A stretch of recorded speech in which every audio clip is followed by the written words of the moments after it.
Greetings, everyone, and thank you for diverting your attention away from your busy schedules to help me address what happened last Saturday. For those of you that don't know, I'll fill you in really quickly, but last Saturday, our coworker Luis, that works in our apparel and accessories department, suffered a major head injury while she was working. The injury was caused by merchandise falling on her head. Long story short, a pallet of shoe boxes was stored up in our steel bulk section in our stock room. The pallet was not properly shrink wrapped and stacked a little bit recklessly, so it was a matter of time until something fell off of it. Unfortunately, this time the thing that fell off struck one of our employees, struck her in the head, causing her to lose consciousness and causing a serious head injury. Now, Luis will be okay, but what makes the entire thing worse is that a couple people raised concerns about the potential unsafeness of that pallet and the way it was stacked and stored. However, the management team did not get to address it in time. On the surface here, it sounds like we've got managers or leaders that don't care about the concerns, specifically safety concerns of the employees in the building. But I am here to tell you that it's not always that simple.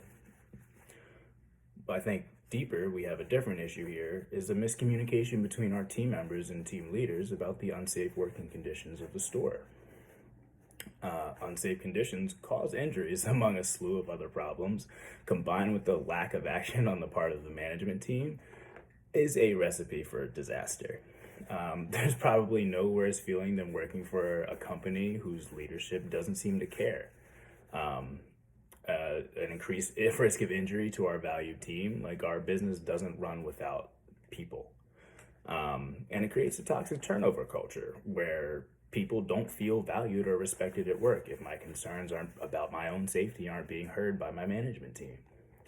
A recent Pew study in 2021 found that companies with a high turnover rate report that the majority of workers quit in 2021 say that low pay, no opportunities in advancement, and more specifically, 57% of people left their company because they felt disrespected at work. A culture that creates a culture where team safety concerns aren't being heard or acted upon will lead to the failure of a business. From a business ownership standpoint, a retailer's worst nightmare is a regulatory OSHA visit where multiple violations are assessed and business crippling fines are the result. And then everyone loses. So management, we no longer have a business to manage because we're worried about paying these fines. The employees now have even more unsafe working conditions, or no job at all because the employer is too busy paying fines to OSHA. And the community that the business has served. People were relying on a specific corner store or convenience store to pick up their groceries, but they can no longer go to that place because the management team was not running it in a safe enough condition. Then everybody loses. Mostly everybody here that can expect to work somewhere at some point in their lives. According to U.S. labor laws, person has a reasonable expectation to be safe from bodily harm while performing work-related functions, with the exception of hazard pay. There's a couple exceptions if you're like a police officer or working with dangerous chemicals and things like that, but generally in this area. So, what are some of the reasons why a management team wouldn't fix an issue raised by an employee? It's, again, not that simple. I've heard that management is really, really hard in retail. It's a really fast-paced environment. I was too busy, or the issue was mentioned in passing and I forgot about it. Retail management work really, really hard and have a bunch of different competing priorities going on at the same time. Even though there's always more than one manager in a store. So it's not like it's unreasonable to expect an employee to want to be safe and want their concerns to be heard. So how do we solve this problem? I'm here to tell you that near miss and hazard reporting already exists, and especially at a retailer like Target. Every team member has access to a My Device, and every team member has access to a team member number. And those are the only two things you need to operate near miss reporting on Origami Risk. Origami Risk is a tool that anyone with an employee ID number can use to report a hazard or a near miss to every leader in the building.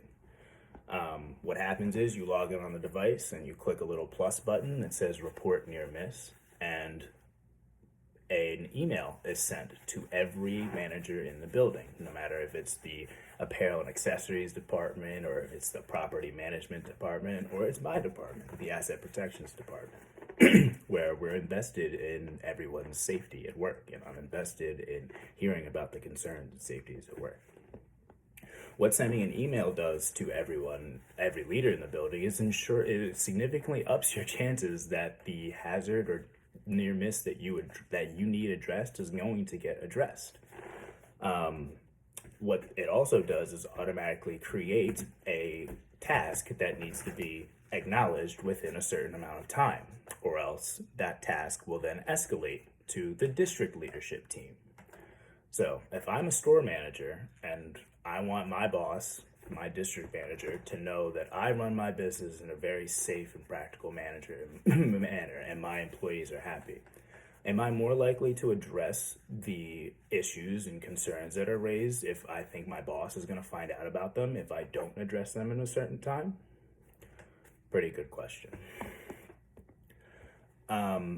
Since Target utilizes a top-down communication style in most of its information sharing, the threat of district supervisors becoming aware of safety issues occurring inside of stores, which indicates like less than optimal business engagement by their store managers, ensures like a quick follow-up. Now, there might be a little bit of a fear factor there, but I view it as empowering the employees to use their voice, use this tool to make sure that they are heard so that their concerns are met, and they have the safe working conditions, and there's a guarantee that they will be addressed.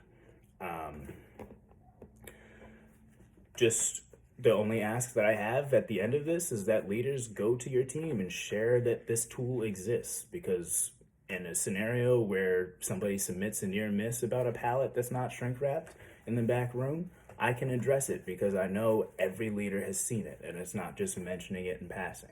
How many times have you remember that you had to do something last minute, or it slipped to the very bottom of your list of priorities? It still was on the list, but we didn't address it in time. So when we see that we don't address issues in time, we end up with team members like Luis that unfortunately had something fall on our head. If someone had used the near miss reporting, maybe we could have prevented it. That's what I leave you with today. Is my only ask is please leverage this tool better to create a better work environment for everyone else. Thank you. Have a good day.